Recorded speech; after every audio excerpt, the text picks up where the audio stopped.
hated the day. The day was a miserable day. I mean, it was a... Really? I thought... Well, was it? Well, I can tell you now, it was the worst royal engagement I ever did. You know, I thought to myself, you know, this is all showbiz rubbish. You know, the whole thing was just stage managed to suit them. Worst royal wedding I ever did. He was angry, and I felt, you know, we were punished for that. To offend our queen, like he did in that book, you know, it really upset the king. And you know, I don't think he could easily forgive that. And I imagine the king's had strong words with him over it. Arthur Edwards has just dropped a shocking revelation about Meghan and Harry's wedding, and it's far from the fairy tale we were told. It isn't just surprising, it's downright messy and embarrassing for the couple, and even casts a shadow over the royal family itself. When the announcement of Meghan and Harry's marriage first hit the headlines, the UK was buzzing with excitement, thrilled to see Prince Harry finally tying the knot. Crowds couldn't wait for the big day to arrive, but according to Arthur Edwards, a man who has followed the royals for decades and knows their world inside and out, what truly unfolded was nothing like the dream we imagined. Arthur, who has traveled the globe alongside King Charles, was positioned to capture every precious moment, the glances, the smiles, the intimate details. But instead of witnessing pure magic, Arthur says the day revealed chaos behind the scenes. What should have been a flawless royal celebration spiraled into something no one expected. The photographers they engaged for the job was 5 feet away. You know, it was just hopeless. And then the carriage shot, when they went past me in the carriage, they looked the other way. So for me, it was a disaster. The wedding was built up as one of the biggest events of the decade, hyped to be nothing short of spectacular. Stars from every corner of the world showed up, with names like Oprah, Elton John, and Serena Williams adding glitz to the guest list. You know, and then Oprah Winfrey had met them once. She was a guest. The Clooneys, you know, the guests. I mean, never met them before, but they were the guests. And, you know, I thought to myself, you know, this is all showbiz rubbish, you know. Did you get a sense then that they wanted out, that they wanted a California life, that they wanted showbiz, that they weren't interested? If they weren't interested in making people feel welcome at the wedding, they just... It was hailed as the wedding of the century for good reason, but behind the glittering headlines, things were far from perfect. The wedding planner, expected to have every detail under control, was blindsided by the sheer scale of the event. With the flood of guests pouring in, it quickly became obvious that the celebration was spiraling into something far more overwhelming than anyone had planned for, and the cracks began to show. The guest list, beyond the lone family member she invited, was simply inviting celebrities who were total strangers to her. I could see, especially with a wedding of this scale, inviting a handful of people who you do not know, but certainly not to this extent. There were a huge amount of guests who she had never met. Some people didn't even come. Like, for example, Reese Witherspoon said, "Why would I go? I don't even know them." Arthur paints a striking picture of what looked glamorous on TV but felt like chaos from the very first moment to viewers at home. The wedding appeared elegant and flawless, but for Arthur and many guests in attendance, it was less a celebration and more a struggle to survive. The heat at the venue was brutal, scorching anyone left standing in the open. Arthur, as part of the royal circle, was required to wear his formal royal attire, a heavy, ornate suit that seemed designed for winter, not a blazing summer day. He sat there uncomfortably sweating, doing his best to keep calm, all while secretly wishing he could be anywhere else. Trying to maintain composure, Arthur admits all he could think about was escaping the relentless heat. Guests were trapped under the burning sun, with no shade, no relief, and nowhere to hide. Even the A-list celebrities, dressed in their finest, were reduced to fanning themselves desperately with their official wedding programs, struggling just to stay upright. Harry was angry with us, really, because some of the things that have been said about Meghan, and quite rightly, some of the things that were said about Meghan during the engagement were pretty harsh. I want to sort of mention them now, but some of them were pretty unfair as well. And so he was angry, and I felt, you know, we were punished for that. And in fact, I never got one picture in the paper published from that day. This was nothing like the glamorous royal wedding the world had pictured. And then came the food, or rather, the shocking lack of it. Arthur reveals that the banquet was a total disappointment.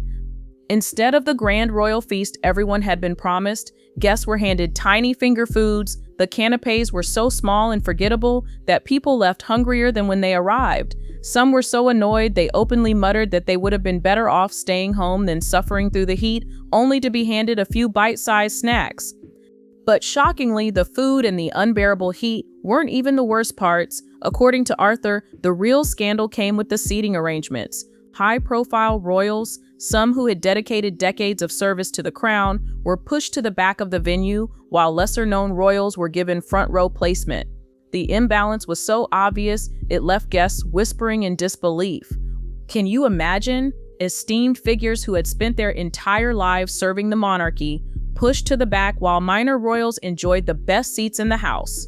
Even Arthur himself ended up seated beside one of these lesser royals, his view of the couple completely blocked. He later joked that it felt like he was watching the ceremony through a GPS app, if only such a thing could have guided guests through the chaos of that day. But the drama didn't stop with seating. Behind the glamour, the British press was in turmoil, because Prince Harry wasn't happy with them over how they had treated Meghan after the engagement. She had been criticized and looked down upon in the harshest ways, and Harry couldn't forget it. So at the very moment when he was expected to smile for the cameras, he did the opposite, dodging lenses, turning away, and making sure photographers couldn't capture the joyful newlywed shots everyone had been waiting for. I think, I've done some really lovely royal weddings. I did both King Charles's weddings. I did William's wedding. I did Andrew's wedding. I did Sophie and Edward. They were lovely occasions. But that today, I couldn't get out of Windsor quick enough. I promise you that. The worst royal wedding. Arthur himself grew deeply frustrated with Harry's attitude. What had been hyped as the wedding of the century turned, in Arthur's eyes, into the worst royal event he had ever covered in his entire career. The glamour, the excitement, the promise of history in the making, it all faded into disappointment. By the time he saw how badly things were unraveling, Arthur admits he was counting the minutes, just waiting for it all to end so he could finally go home and rest. What should have been a heartfelt celebration of love quickly turned into what Arthur bluntly calls a staged networking event. To him, it was crystal clear this wasn't just a wedding for Harry and Meghan. It was a tightly choreographed media spectacle meant to keep the spotlight locked on them at all costs. Arthur insists it had nothing to do with tradition, royal duty, or honoring the monarchy's history. Instead, it was about manufacturing buzz, generating headlines, and making sure their names dominated conversations, especially with their looming plans to distance themselves from the royal family. He doesn't hold back, saying the ceremony was far from the grand and enchanting fairy tale everyone had imagined. What unfolded felt less like a royal dream and more like a test of endurance. Guests were sweltering in the scorching heat, struggling to maintain their composure and elegance, all while trying to survive the surrounding chaos. According to Arthur, this day was never truly about royal tradition at all. It was about keeping the Meghan and Harry brand front and center. He decided to leave the royal family and go his own way in the United States. And he's just behaving, I think, sometimes appallingly. Certainly some of the things he said about members of the royal family, certainly, and Camilla and Catherine and his brother. I think you just don't do that with families. Arthur describes the entire event as cold and calculated, a formal display crafted not for love, but for positioning Harry and Meghan's future in the media spotlight. To him, their plan was obvious. This wedding wasn't about family unity or timeless tradition. It was about building a platform to stay relevant once they stepped away from the royal fold. They knew that without the royal title, the only way to remain in the headlines was to make sure the press never stopped talking about them. And that's exactly what the wedding accomplished. This wasn't merely a ceremony. It was their carefully staged exit strategy, their way of locking in permanent public attention while signaling the start of a new chapter. Arthur makes it clear, for Meghan and Harry, this wedding was a turning point. It wasn't simply about pledging love to each other. It was about making a bold declaration to the world. A declaration that from that moment onward, they would no longer play by royal rules, but by their own. They claimed this new life would center on privacy, but Arthur suggests the reality was different. The driving force was fame, attention, and control of the narrative. And this wedding was the opening act in that carefully designed script. Even after the wedding wrapped, the drama was far from over. Arthur points out that Harry and Meghan's decision to break away from the royal family became glaringly clear during their very first public appearance afterward.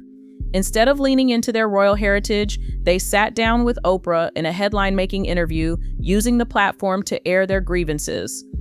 They openly claimed that racism and mistreatment were deeply rooted within the royal family, but Arthur flatly rejected that narrative, insisting he wasn't buying their version of events.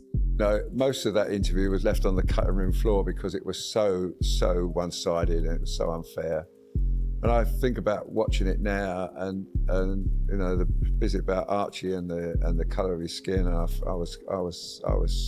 I knew they'd be seething. I knew the Queen would be seething. I knew that the Prince of Wales, Prince Charles, would be seething. It would be so unfair. Having spent decades covering royal events, Arthur slammed the Oprah interview as one-sided and unfair.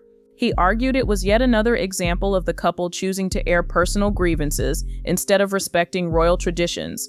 To him, the wedding itself had already been symbolic. It wasn't just about love or celebration. It was the moment Harry and Meghan began breaking away from royal life for good. This wasn't the wedding of the century the world had been promised. It was the launchpad for their transformation into a media empire. From that day forward, Arthur saw it less as a marriage and more as the birth of their brand. A brand that would lead them down a path of celebrity projects, commercial deals, and endless media ventures. And the story didn't end there. In the years that followed, their split from the royals became even more visible. They welcomed two beautiful children, Archie and Lilibet. But instead of bringing the families closer, their relationship with the monarchy grew colder and more strained. They insisted privacy was the reason for keeping the children distant from Harry's side of the family, but Arthur and many others believed there was far more happening behind the scenes than they ever admitted.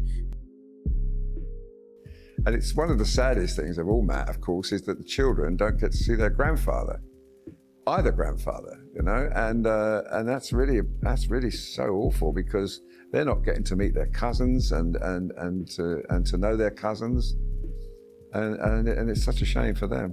After cutting ties with the royal family, Harry eventually returned to London for the Invictus Games ceremony.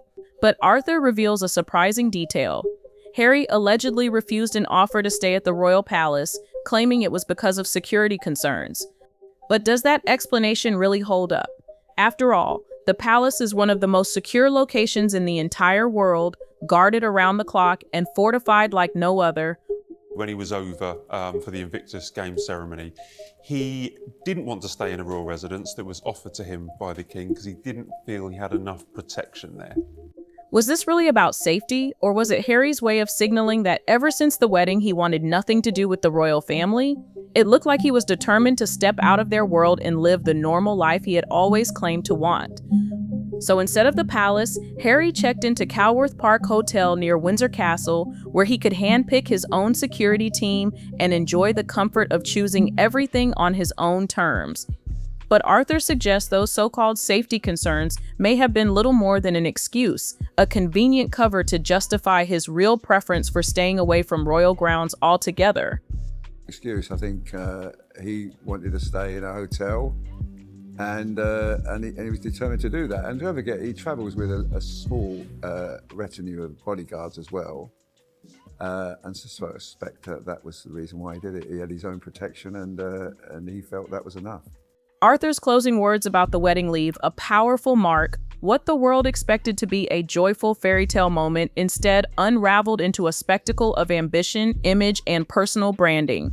The ceremony, with all its hidden chaos, now stands as a reminder that royal events aren't always what they seem. Because what sparkles like a dream on the outside can, behind the scenes, reveals something very different, something far less magical. So the question remains, was this wedding truly the enchanting royal celebration it was sold as, or was it carefully staged as part of a bigger media strategy to keep Harry and Meghan in the spotlight?